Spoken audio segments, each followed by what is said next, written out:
Bonjour à vous tous. Nous nous retrouvons dans la même série de conférences sur le thème « Connais-toi toi-même ». Nous avons déjà parlé des richesses infinies qui sont déposées dans l'homme et que l'homme, par lui-même, représente un petit univers, un microcosme. Et de plus en plus, l'homme va se tourner vers son intérieur où il va découvrir tout ce qui existe dans l'univers. Car en réalité, il n'y a rien de l'extérieur de plus, seulement ce qui existe en nous, nous le voyons à l'extérieur. Mais jusqu'à présent, avec ses 5 sens, l'homme était complètement tourné vers l'extérieur, il était émerveillé devant le monde du dehors et il s'est oublié un peu. Mais comme sa conscience aujourd'hui s'éveille, comme il entre dans une époque complètement nouvelle, comme l'intensité, le taux vibratoire, le rythme de tout va changer, alors même dans sa compréhension, dans sa conscience, l'homme va changer aussi. Il va se tourner davantage vers l'intérieur où il va vraiment connaître l'univers entier à travers son propre intérieur. Nous allons trouver en nous des constellations, des étoiles, des soleils, des planètes, la musique. Nous allons trouver que nous sommes bâtis d'après les lois de la musique au niveau cosmique, d'après les lois cosmiques de la musique. Nous allons découvrir des merveilles qui se trouvent en nous, mais jusqu'à présent, comme notre concentration, notre attention était tournée vers l'extérieur, cette richesse intérieure qui est déposée en nous, elle nous échappait complètement. Et connais-toi toi-même, cette devise qui a été prise par Socrate depuis des millénaires, elle devient aujourd'hui de plus en plus actuelle. Nous allons jeter un coup d'œil comment ça marche, comment la vie s'enracine en nous, comment l'homme fonctionne sur la terre, comment l'âme se prépare pour descendre dans cette école, quel travail elle fait quand elle part de cette école et à travers quelles sphères et quels états l'homme passe entre deux vies.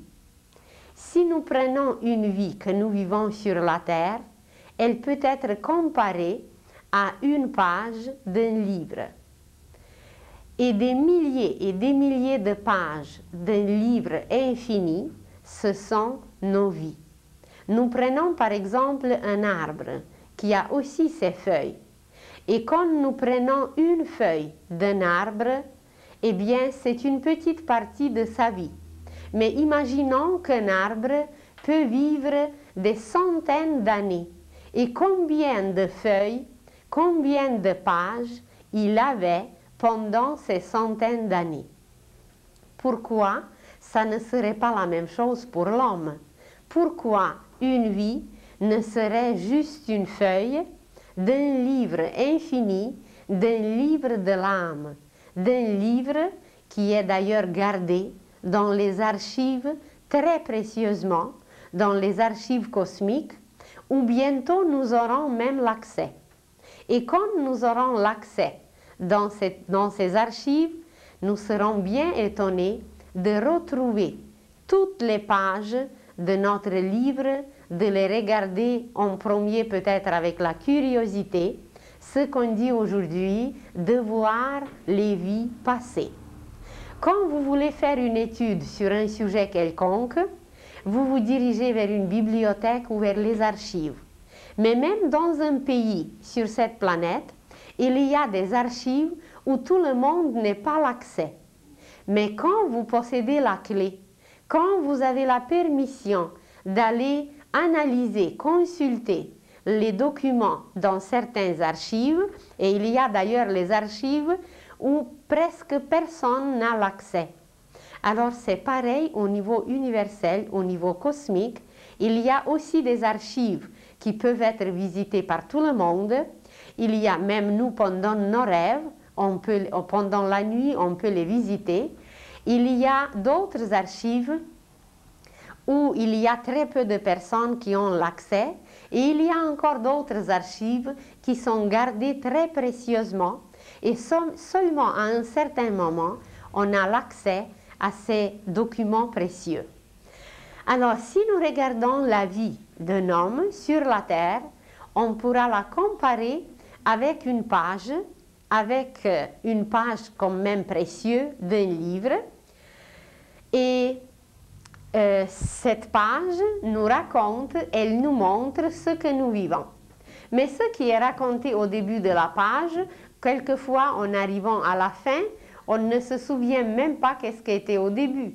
Comme nous ne nous souvenons pas de notre enfance, de tout ce qui s'est passé auparavant, et en arrivant à une autre ligne, à un autre endroit, eh bien, ça nous échappe. Ça, c'est un aspect, c'est d'un côté, si nous regardons comment la vie est présentée. C'est la vie d'un homme sur la terre en général. Mais même à travers la vie d'un homme, nous avons trouvé des moments très intenses, nous allons trouver des moments moins intenses et nous allons trouver les moments qui sont très très bas par leur taux vibratoire, par leur vitalité, par tout ce qu'on peut exprimer. L'on passe par des crises, par des moments très durs. Alors l'intensité de vie peut changer. Nous parlons toujours d'un homme qui est bien conscient, qui est bien vivant. Et si nous comparons par exemple un homme qui est éveillé avec un homme qui est endormi, évidemment que le taux vibratoire est complètement différent, surtout pour sa conscience. Sa conscience d'ailleurs n'est pas au même endroit, elle n'est pas attachée à la même sphère, elle ne s'exprime pas par les mêmes moyens, etc.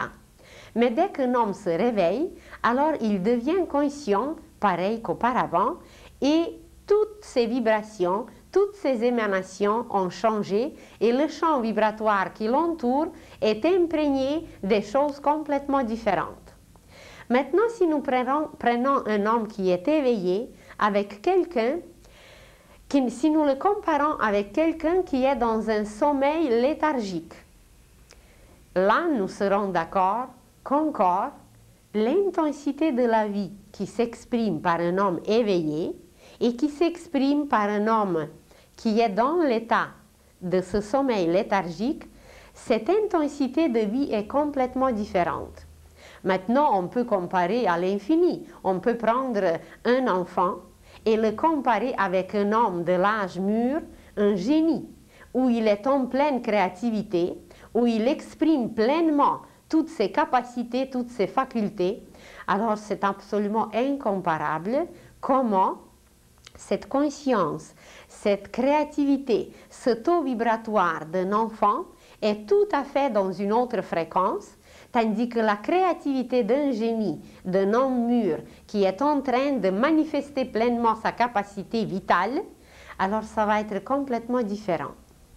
Et même si on compare non seulement un bébé avec un homme mûr, si nous comparons deux hommes d'un âge mûr, mais un homme brut, un homme dont la conscience est complètement endormie, un homme qui est complètement centré sur soi-même, un homme qui n'a jamais sorti des désirs personnels, si nous le comparons avec un saint, si nous le comparons avec un génie, avec un inventeur, avec un grand homme pacifiste qui travaille au niveau planétaire, au niveau mondial. L'intensité de la vie, de la conscience, exprimée par ces deux hommes, cette intensité sera complètement différente. Et ainsi, nous pourrons aller à l'infini comment la vie se manifeste différemment. Vous prenez le printemps et vous regardez la nature, comment elle est dans un élan, dans une croissance. On ne peut rien empêcher, tout pousse, tout croît, tout se manifeste, tout commence à fleurir. C'est un état de vie. Et si nous regardons l'automne, qui est si extraordinaire, qui est si beau, devant lequel nous nous émerveillons autant, c'est tout à fait quand même un autre état de vie où les feuilles tombent, même si elles sont très joliment colorées, mais quand même leur état de vie est complètement différent de celui du printemps. Et ainsi de suite, nous pouvons comparer la vie des racines au printemps et l'été avec la vie des racines en hiver. Nous pouvons comparer beaucoup de choses qui nous entourent et nous allons trouver que la vie se manifeste différemment. Vous prenez par exemple un fruit. Évidemment, il est vivant, il est prêt à manger quand il est cueilli d'un arbre. Et le même fruit, s'il est laissé trop longtemps, il y a une autre vie qui s'introduit en lui, toutes les radiations solaires qui étaient emmagasinées dans ce fruit, s'il était abandonné, laissé trop longtemps, alors il y a une vie qui commence le processus inverse. Au lieu d'emmagasiner les forces vitales, ces forces vitales commencent à se perdre jusqu'à un tel point que le taux vibratoire de ces radiations sera nul et c'est le processus inverse qui s'installe, qui est la décomposition. Mais même cette décomposition, c'est un état de vie. C'est comparable avec le froid et la chaleur. Là où il y a la chaleur, il y a la vie. Où il y a la vie, il y a la chaleur. Et dès qu'un froid, dès que notre cycle s'installe, alors la vitalité baisse, mais on ne peut pas dire que la vie est complètement,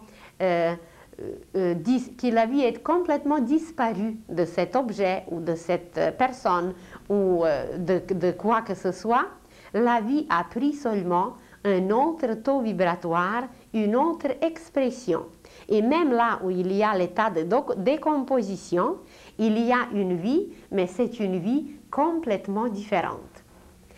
Maintenant, pour nous regarder nous-mêmes, un homme sur la terre, nous nous connaissons seulement à partir du moment quand le bébé vient au monde.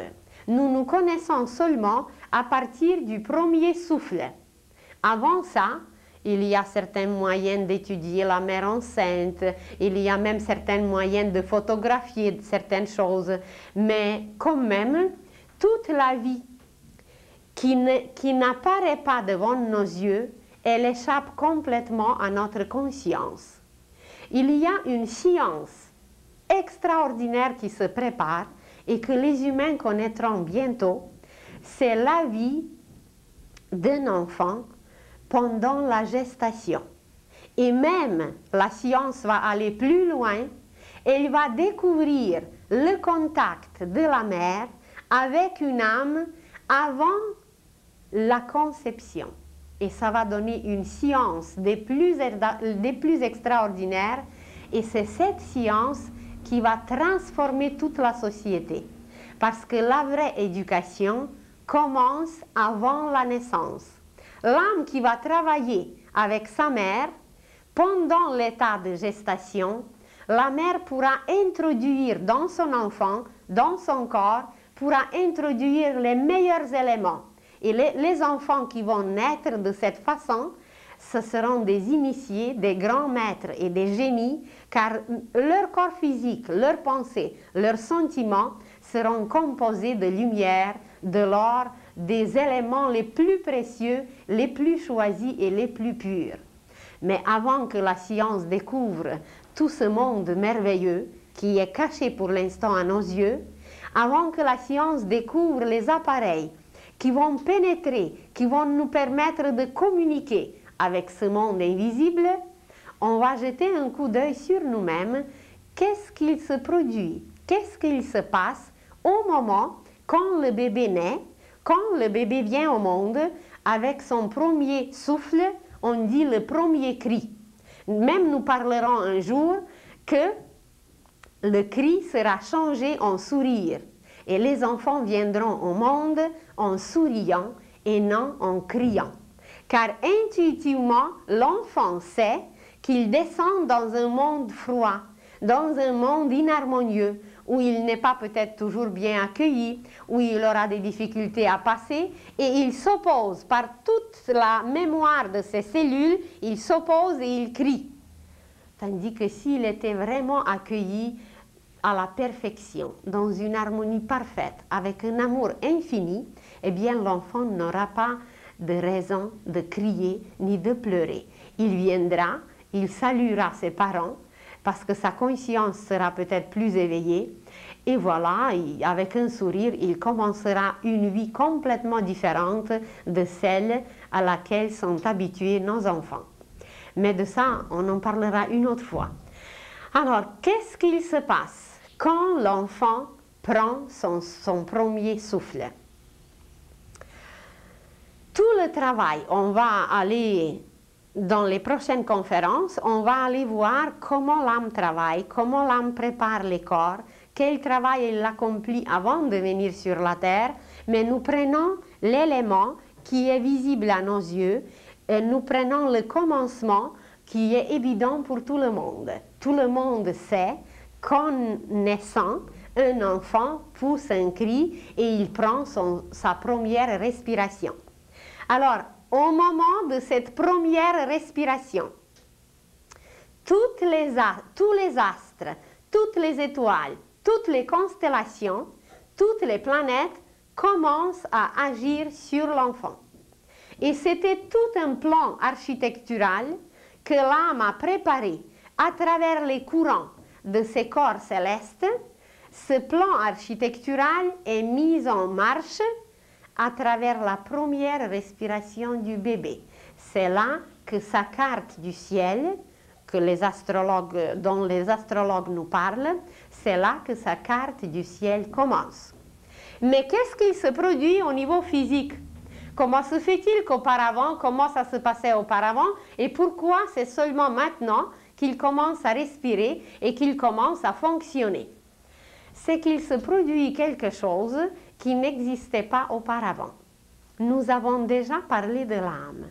Nous avons dit que l'âme, c'est une extension de l'esprit, que l'esprit lui-même ne peut pas toucher la matière car la matière peut brûler sous cette lumière extrêmement puissante. Et il se fait une extension, comme nos mains, comme nous avons des extensions, où il rabaisse ses vibrations et à travers cette extension, il peut toucher l'âme, il peut toucher la matière, le corps. Et cette extension est appelée l'âme. Et c'est à travers l'âme qu'il dirige, qu'il régit la matière. Et l'âme, comme elle est une extension, à gauche, elle touche l'esprit et à droite, elle touche la matière. Ou le contraire, selon comment on se place.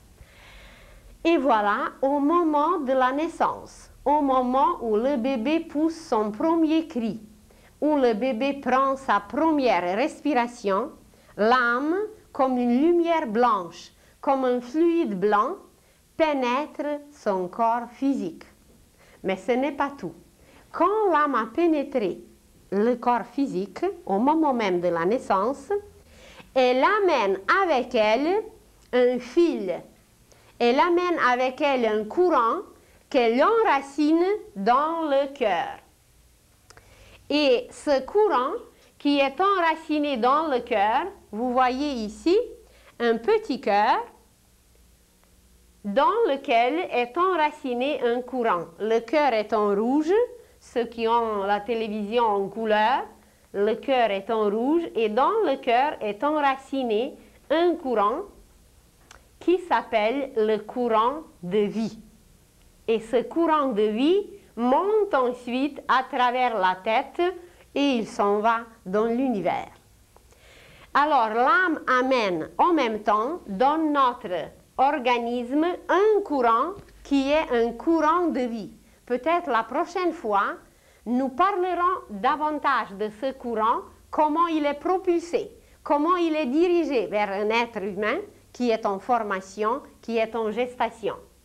Et alors, ce courant de vie s'enracine et jusqu'à ce que ce courant reste dans le cœur, même si on passe par un accident, même si on voulait se noyer, même si on voulait faire un suicide, si ce courant n'est pas déraciné, rien ne peut nous arriver parce que la vie va continuer à battre, la vie va continuer à se manifester à travers nous. Alors au niveau vital, au niveau des battements du cœur, au niveau de la vie aussi cosmique, parce que c'est la vie cosmique qui est introduite dans le corps, notre cœur bat, notre cœur est en fonction, notre cœur est en manifestation, mais c'est en réalité l'âme qui est derrière tout ça, c'est elle qui est celle qui alimente, celle qui nourrit de vie notre corps. Et voilà, ce courant de vie, il doit rester présent constamment jusqu'à ce que le corps doit être en fonctionnement, jusqu'à ce que c'était prévu par l'âme. Même si la personne reste pendant des mois et des mois dans le coma, même si la personne reste mutilée, même si la personne reste paralysée, mais dès que ce courant est encore enraciné dans le cœur, la personne est sur la terre, il y a certaines fonctions qui s'accomplissent dans son organisme et son âme régit, dirige encore son corps. Alors, ce que nous appelons sur la terre la vie, je vous ai dit qu'il y a des taux et des taux vibratoires de la vie. Il y a une vie créative, il y a une vie stagnante. Vous prenez juste l'eau, vous prenez un courant d'eau. Vous avez la mer, vous avez un amas d'eau incroyable où il y a toute une vie. Vous prenez un torrent. Vous prenez un torrent où il y a la vie avec une rapidité invraisemblable. Vous prenez une eau stagnante. Et dans cette eau stagnante, il y a aussi une vie. Elle est très au ralenti, mais elle est là. Vous prenez la vase. La vase, c'est aussi un degré de vie. Mais c'est un degré de vie qui étouffe, qui noie. Alors, les degrés de vie sont très différents. Mais ce que nous appelons la vie d'un homme, elle est portée par l'âme à travers ce courant qui est enraciné dans le cœur. Et jusqu'à ce que ce courant reste dans notre cœur, il n'y a rien à faire. On peut passer par 19 opérations et la personne va survivre parce que ce courant de la vie n'était pas déraciné du cœur. Et il est apporté par l'âme avec la première respiration où elle insuffle en nous cette vie qui, par les battements du cœur, commence à se manifester sur la terre. Vous allez dire, oui, mais même avant la naissance, on peut percevoir les battements du cœur d'un enfant. C'est très vrai, mais ces battements sont mis en mouvement par la mère et non par l'enfant. Alors c'est à travers la mère que pendant la gestation, l'âme propulse la vie, l'âme agit et l'enfant devient indépendant seulement quand l'âme s'installe en lui, indépendant à un certain degré, parce que nous savons très bien comment les enfants, surtout les enfants humains, sont dépendants de leurs parents. Chez les animaux, chez les mammifères, chez les oiseaux, chez les autres, immédiatement, il est prêt à partir, il est prêt à marcher, à sauter, tandis qu'un enfant humain est le plus dépourvu, et on en parlera une autre fois pourquoi, c'est justement parce que son âme se manifeste graduellement petit à petit, tandis qu'un bébé animal est dirigé par l'âme de l'extérieur. Et quand il est dirigé de l'extérieur, ce processus de diriger un corps est beaucoup plus rapide. C'est comme si nous prenons une marionnette et on peut la manipuler immédiatement. Tandis que l'âme qui est dans ce scaphandre humain, elle n'arrive pas à se manifester immédiatement et ça prend des mois et des mois juste pour nous faire marcher. Alors, le premier courant qui nous fait marcher sur la terre, qui nous fait nous mouvoir, qui propulse, qui contient la vie même en nous et qui s'installe à la naissance avec le premier souffle, c'est le courant de la vie. Mais ce n'est pas le seul courant. Pour fonctionner sur la terre, nous avons besoin d'autres courants. Et nous les avons d'ailleurs. Et ces autres courants Un de ces courants, c'est le courant qui nous relie à la conscience. Et il s'appelle le courant de la conscience. Seulement, la différence c'est que le courant de la vie, si nous voulons être bien en vie, sa présence est indispensable et constante. Tandis que le courant de la conscience, qui est enraciné dans le cerveau, le courant de la conscience qui est enraciné dans le cerveau, le courant de conscience au cerveau, en violet, ce courant de la conscience s'installe dans l'être humain très graduellement et se détache aussi très graduellement. À la vieillesse, on dit d'un homme qu'il n'est plus là. On dit qu'il est retourné dans l'âge enfantin. C'est un peu vrai, parce que le courant de sa conscience se détache graduellement et il perd la mémoire et il perd la fonction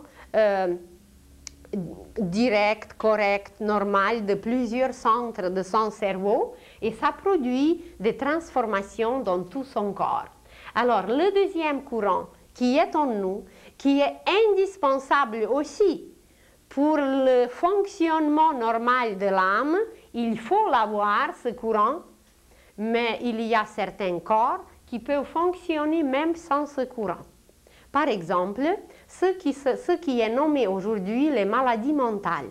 Dans les maladies mentales, le fonctionnement de ce courant est dérangé.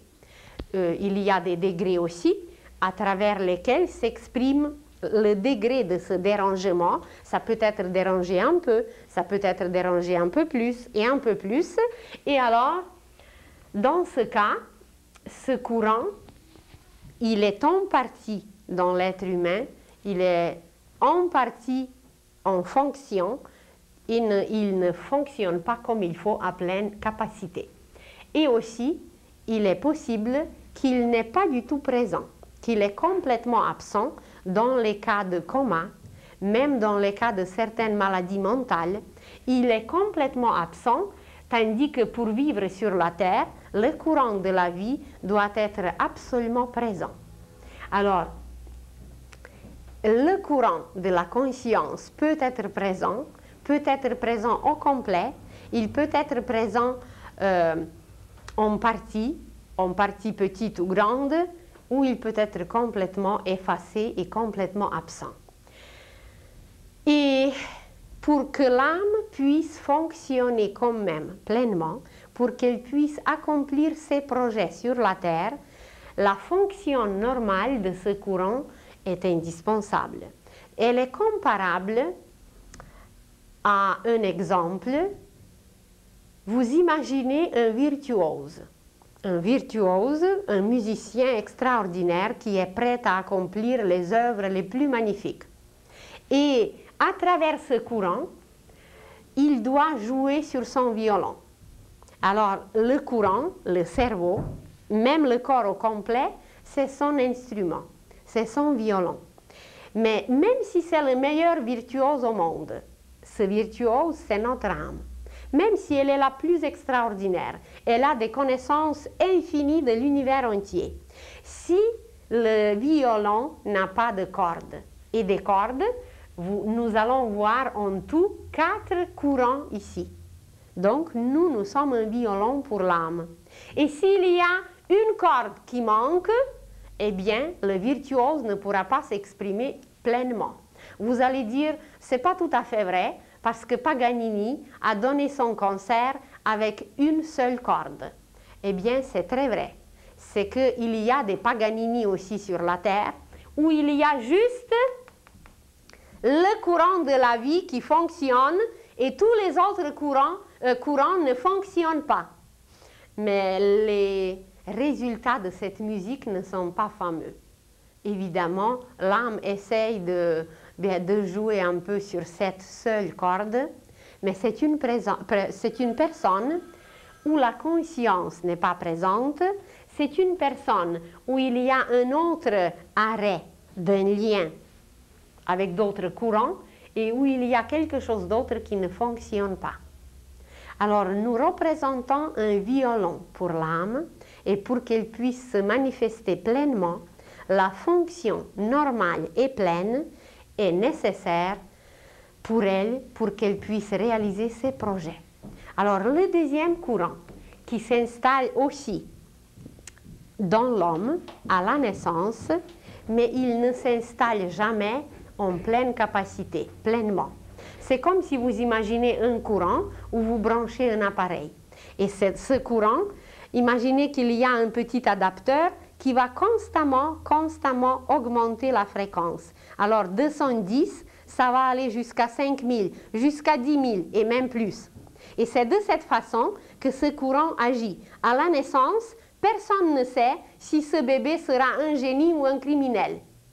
Mais si le courant de la conscience est puissant, si ce courant de la conscience lie la personne à la plus haute fréquence du courant universel, et ça va être un génie le plus extraordinaire et il va laisser des œuvres et des œuvres pour des siècles et des siècles, tandis qu'une autre personne qui est restée branchée à 110 toute sa vie, bien, elle a repassé quelques petites affaires, elle a vu quelque chose, mais les résultats sont vraiment presque nuls ou très peu visibles. Alors c'est à travers de ce courant que l'âme réalise ses œuvres. Et plus il est rapide, plus il est intense, plus il est présent, plus il est d'une haute fréquence, plus l'homme est visible, plus l'homme est extraordinaire, plus l'homme est génial, saint et tout ce qu'on veut. Donc le deuxième courant, il est un courant extraordinaire et il se trouve dans le cerveau. Et à la fin de la vie, ce courant, ce n'est pas une obligation. On va arriver à utiliser ce courant pendant des centaines d'années.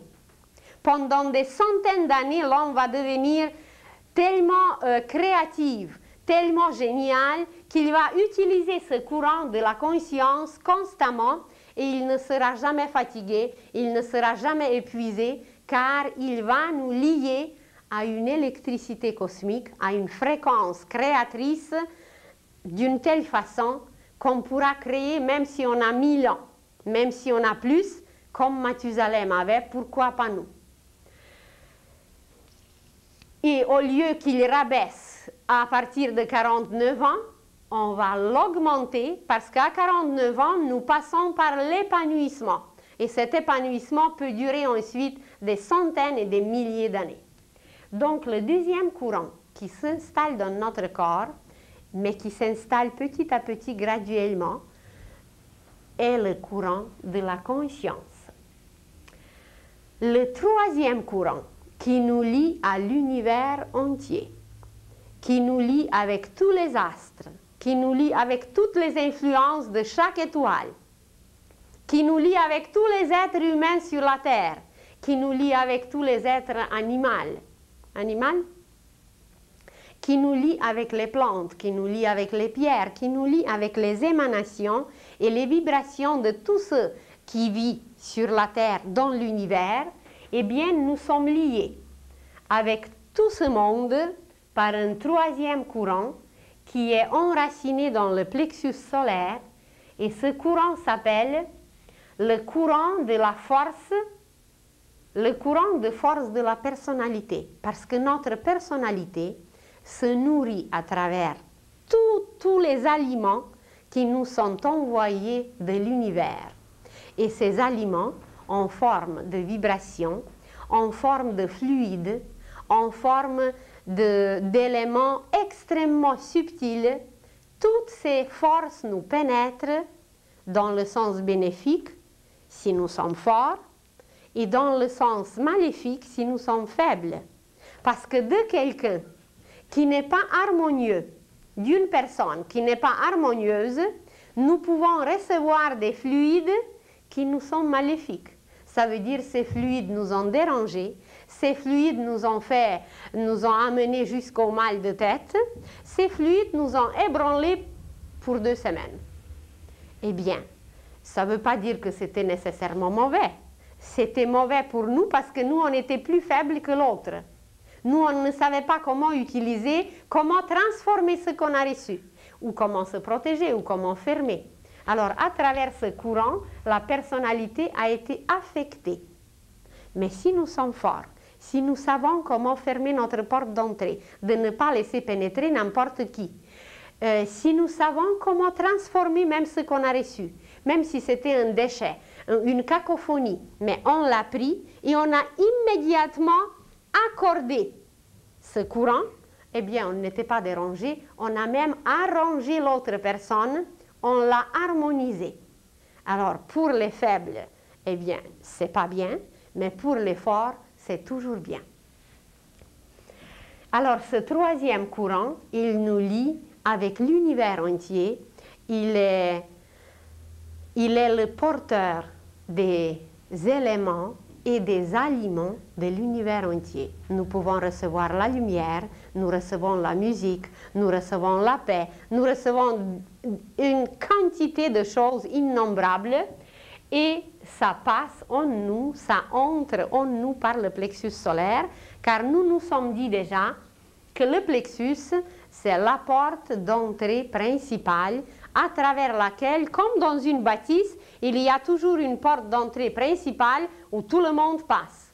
Alors c'est un peu pareil, c'est à travers cette porte d'entrée, cette porte principale, que tout le monde passe, que tous les éléments, aliments, influences, fluides entrent ou s'arrêtent, selon comment on sait travailler. Et le quatrième courant que nous recevons à travers la Terre. La Terre, c'est une mère. La Terre est notre mère qui adapte tout à notre degré, qui adapte tout à notre réceptivité, qui est là pour travailler tout, pour accommoder tout à nos besoins. Et alors nous recevons à travers la Terre un courant extrêmement nutritif, un courant tout simplement d'énergie universelle qui est comme une synthèse, qui est comme un résultat, mais ces courants, cette synthèse a été transformée, accommodée, filtrée par la Terre. Et c'est de la Terre que nous recevons une alimentation très très substantielle, très bonne, et nous parlerons un jour du centre de la Terre qui s'appelle Agartha.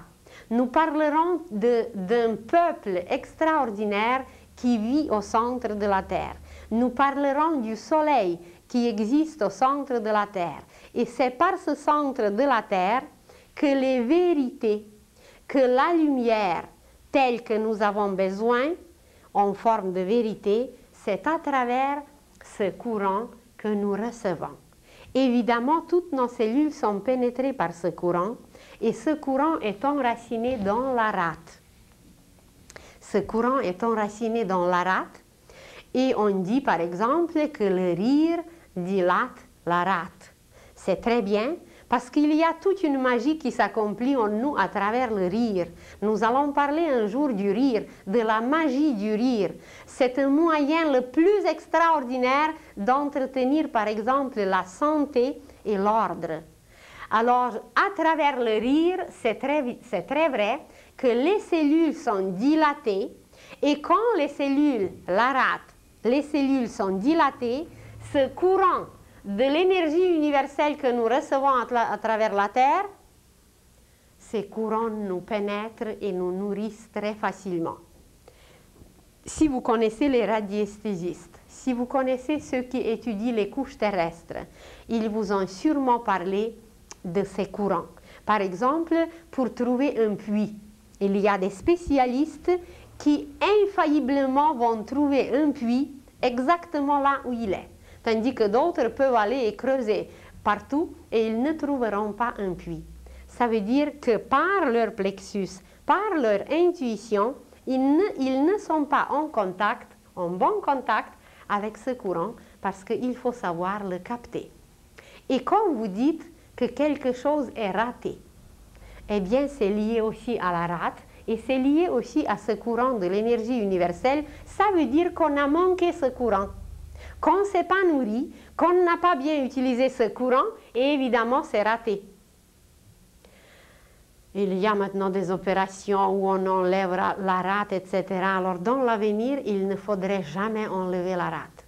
Mais il y a certaines maladies, il y a certaines circonstances où on est obligé d'éloigner cet organe extraordinaire qui est le transformateur, qui est le générateur et le transformateur d'une énergie indispensable à la vie.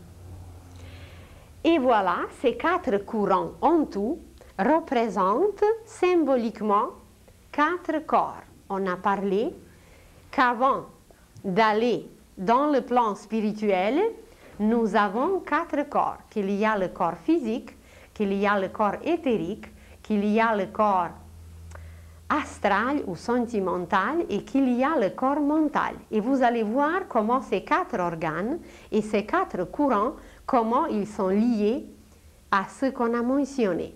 Vous allez voir le cœur qui est lié au corps physique, car le corps physique ne pourra pas fonctionner si le courant de la vie qui est enraciné dans le cœur, s'il n'est pas là. Alors le fonctionnement est brisé à l'instant même. Ça s'appelle, dans le langage de notre 5e race, la mort clinique. Alors cette mort, voilà, elle est là quand le courant de la vie est déraciné du cœur. Donc le cœur est lié au corps physique. Si nous regardons la rate, la vitalité, elle est liée au corps éthérique. Et tout le réseau éthérique, toute l'alimentation, toutes les provisions, tout le provisionnement des énergies au corps éthérique est raté si la rate est enlevée. Ça veut dire que les courants éthériques ne peuvent pas alimenter le corps convenablement. Et quand la rate est enlevée, certains éléments commencent à s'emmagasiner dans le cerveau. Et chez certaines personnes, ce processus d'emmagasiner certains métaux dans le cerveau est très lent. Alors si ce processus est lent, la personne n'aura pas les difficultés immédiates.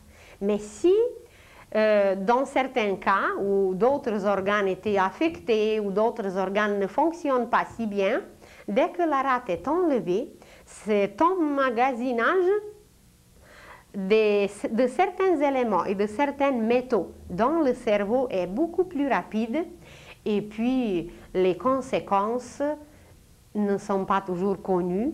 Dans certains cas, même si c'est connu, mais la médecine d'aujourd'hui ne peut pas toujours solutionner ces problèmes car ces problèmes ne sont plus au niveau physique. On ne peut plus les solutionner au niveau physique. Elles sont en dehors de l'anatomie et de la médecine d'aujourd'hui, elles sont au niveau éthérique. Et pour ça, ça prend un initié qui connaît ces courants et qui peut réinstaller tout immédiatement. Et même nous, les hommes ordinaires, nous allons apprendre comment retisser, rebâtir notre corps éthérique. Et quand on va l'apprendre, eh bien c'est là qu'on va devenir immortel, c'est là que même s'il nous manque quoi que ce soit, la vie continue parce que la terre qui est la nourricière, elle continue à nous pourvoir à travers la rate, à travers le corps éthérique d'abord et ensuite la rate, elle continue à nous nourrir sans cesse. Et si nous regardons les courants qui nous viennent des astres, c'est pas étonnant que ce courant est enraciné dans le plexus solaire qui correspond, qui est l'organe du corps astral. L'organe du corps astral est le plexus solaire. Mais le plexus, il est au niveau éthérique. Alors, il nous lie avec les astres. Et comme on a dit que chaque être humain, c'est un univers. Donc, chaque être humain, c'est aussi un astre en évolution. Parce que chacun de nous va devenir comme un soleil. D'ailleurs, le plexus, il est déjà cette image. On est déjà à l'image des astres à travers le plexus. Et pour certains qui aiment les parenthèses, alors entre les parenthèses, c'est qu'au niveau physique, le plexus solaire a une correspondance, ou le corps astral si vous voulez, le corps astral est lié au niveau physique au foie.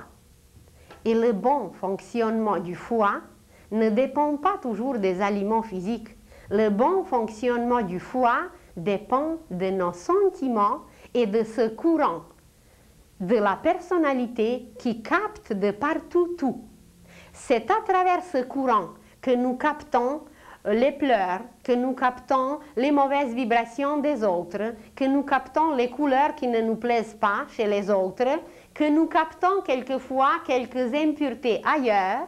Et quand on n'a pas su tamiser, filtrer ces impuretés, eh bien ces impuretés nous pénètrent à travers le plexus solaire. Ça va dans le système nerveux, à travers le système nerveux, ça va dans le sang, du sang, ça va dans le foie, et voilà, le bon fonctionnement du foie est dérangé à cause du mauvais fonctionnement de ce courant.